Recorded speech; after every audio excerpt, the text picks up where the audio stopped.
I want to share with you one of my favorite techniques, and it's called flipping.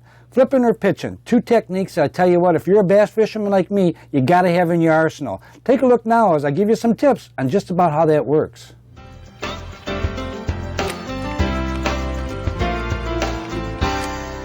Boy, fishing in your backyard. That's what I'm doing today. Not out on the lake, so I'm going to try some practicing in the backyard. One of the best things you can do to kind of get used to new equipment, using old equipment, haven't been out fishing for a while. So before you get out there and test on the water, start practicing in your backyard.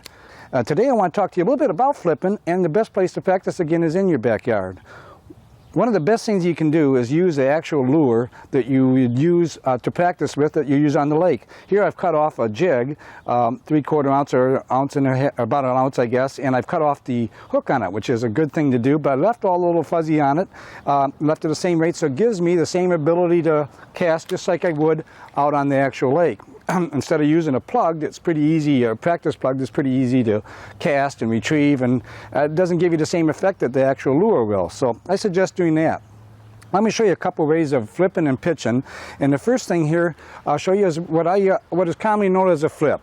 Now what we do is they take our thumb, we place it inside the line, internal line here, we let it spread back.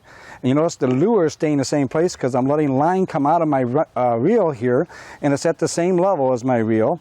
And what I do is just very easily flip it out here like this and let it drop gently into the water. And then I even pick it up again, bring it back, and flip it to a new little spot, just gently. You only fish in maybe 5 or 6 or 8 inches of the water spot that you want to fish on. You jiggle it a little bit, see if nothing happens, you bring it right straight out and try it again on a new spot. Each time you do this, you're able to effectively fish very softly and quietly right where that fish may be at to take that big lure. The other thing I do is when I do make that cast out, I drop it into that spot. I'll let this reel heel go right to my belt, and I'll hold that tight there, so if I get that fish as I wriggle him up, I'll really be able to slam the hook free, it into his mouth, and be able to get a good hook set and bring that fish back. Because normally you're casting and fishing this in very heavy cover. Let me show you another way that I do, and that's called pitching. And this is when you want to fish a little further than the flip will really give you, yet you still want to have a soft approach. You also want to be able to have a good landing of the bait itself into that target spot. Let me see if I can show you how this would work. First off, I hold the reel in my left hand, the reel in my right hand, and at about the same level. Now I don't bend and spring this out there. What I do is I just drop the lure. At the same time, I release the line from my reel and let the line go out softly into the lure go out softly into the water. Again, out, softly approach into the water.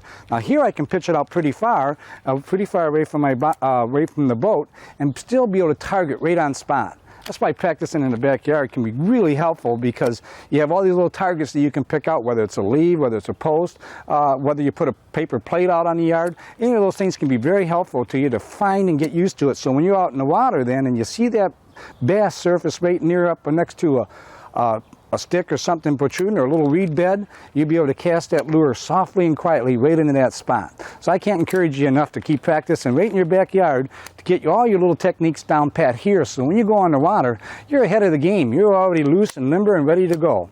Plus you practice with new equipment, old equipment, and you're all set to go.